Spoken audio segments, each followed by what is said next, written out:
Land lord Jadesh ಕೆ.ಎಂ.ಪಿ ನಿರ್ದೇಶನದ cinema.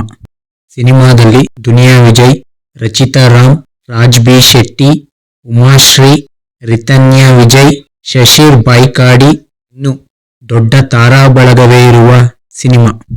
ಸಿನಿಮಾದಲ್ಲಿ ರಾಚಯ್ಯ ಹಾಗೂ ಅವನ ತಾಯಿಗೆ ತಮ್ಮ ಸ್ವಂತ ಜಮೀನಿನಲ್ಲಿ ಬೆಳೆ ಬೆಳೆದು ಬದುಕು ನಡೆಸುವ ಆಸೆ. ಆದರೆ ಆ ಜಮೀನಿನ ಪತ್ರ, ಅದರ ಸ್ವಾಧೀನತೆ ಆ ಊರಿನ ದಣಿಗಳ ಬಳಿ ಇದ್ದು ಈ ವಿಷಯದ ಸುತ್ತ ಹೆಣೆದಿರುವ ಕಥೆಯಾಗಿದೆ.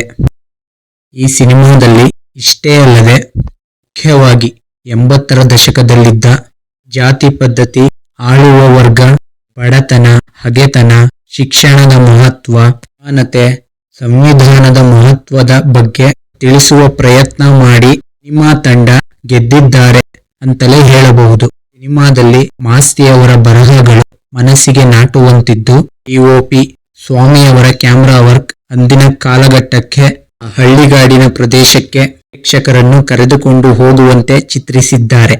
ಒಟ್ಟಿನಲ್ಲಿ ಲ್ಯಾಂಡ್ ಲಾರ್ಡ್ ಸಿನಿಮಾ ಕೆಲವೊಂದಷ್ಟು ಭಾಗ ಅನ್ಫಿಲ್ಡ್ ಅನಿಸಿದರೂ ಈ ಸಿನಿಮಾ ಪ್ರೇಕ್ಷಕರಿಗೆ ಫುಲ್ ಮೀಲ್ಸ್, ಪಕ್ಕಾ ಪೈಸಾ ವಸೂಲ್ cinema. Landlord cinema Jadesh, Duniya Vijay ಹಾಗೂ ಕನ್ನಡ ಸಿನಿಮಾದಲ್ಲಿ ಒಂದು ಲ್ಯಾಂಡ್ ಮಾರ್ಕ್ ಸಿನಿಮಾ.